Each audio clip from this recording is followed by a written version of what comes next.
Sabi ni Eloisa, what if married na and the husband does not give or hindi pinapahawak sa wife ang income?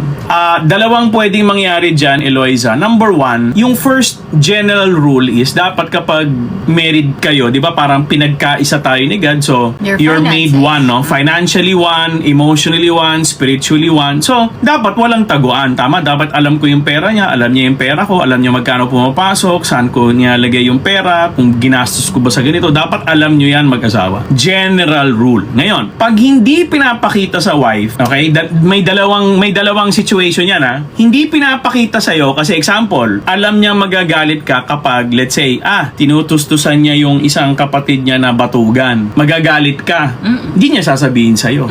O yan, bad yan. Yung cases na ganyan na imbis na mapunta sa inyo yung pera, pero dahil alam niya magagalit ka, ibibigay niya ganon, tapos isi-secret niya, bibigay niya sa tito-tita niya, mama, papa niya, mga kapatid niya, mga hindi makatayo sa sariling paa. O di yan, that will create malaking problems in your marriage kasi nga, hindi na kayo isa. You're not one anymore. Pag nagbigay ako ng pera na hindi ko sa kanya pinaalam, pag nalaman ni Maricar, she will feel betrayed. Parang binastos ako. Pangalawa, parang hindi siya nagpaalam sa akin. So, parang hindi na ako importante kay Richard. Parang ganun. So, that's very bad. Ano yung second situation? Second situation na pwede, meaning pwedeng hindi ipahawak sa'yo is kapag umamin o alam nyong as a couple na waldas o mahina humawak ng pera yung isa sa inyo. So, meron kaming couples na they're so honest na para bang, ako malaki ang sweldo ko pero binibigay ko sa asawa ko. Tanong natin, bakit?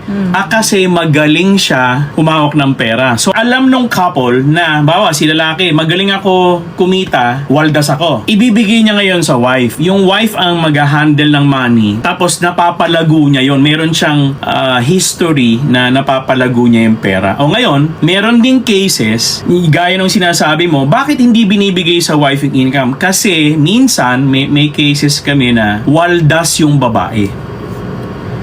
She spends more than what they earn. Tapos lagi siyang utang ng utang. Pag umutang, kukuha pa ng isang utang para bayaran yung utang. Ngayon, kapag ganyan na yung nangyayari, allowed na yung husband na i-limit o wag na ipakita sa'yo yung pera because pag pinakita niya sa'yo o binigay niya sa'yo, mauubos mo lahat.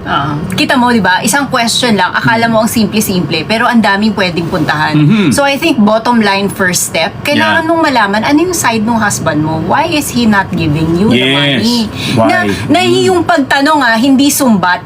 Yung real, honest, with very much love and respect. Bakit? Ano yung reason mo? Hindi yung, ba't ayaw mo akong bigyan ng pera? Di ba dapat yung wife ang hahawak ng pera? Huwag ganon. Kasi kung ganon, hindi talaga yan sasagot sa'yo na maayos. Tanong mo mabuti na, bakit? Huwag mo siyang pangunahan ng nega. Alamin mo muna honestly, ano yung reason niya. Yun yung feeling ko first step dapat. This is RM, Relationship Matters. Your online ninong and ninang saying, wag pera-pera lang ang pagkuha ng ninong at nina.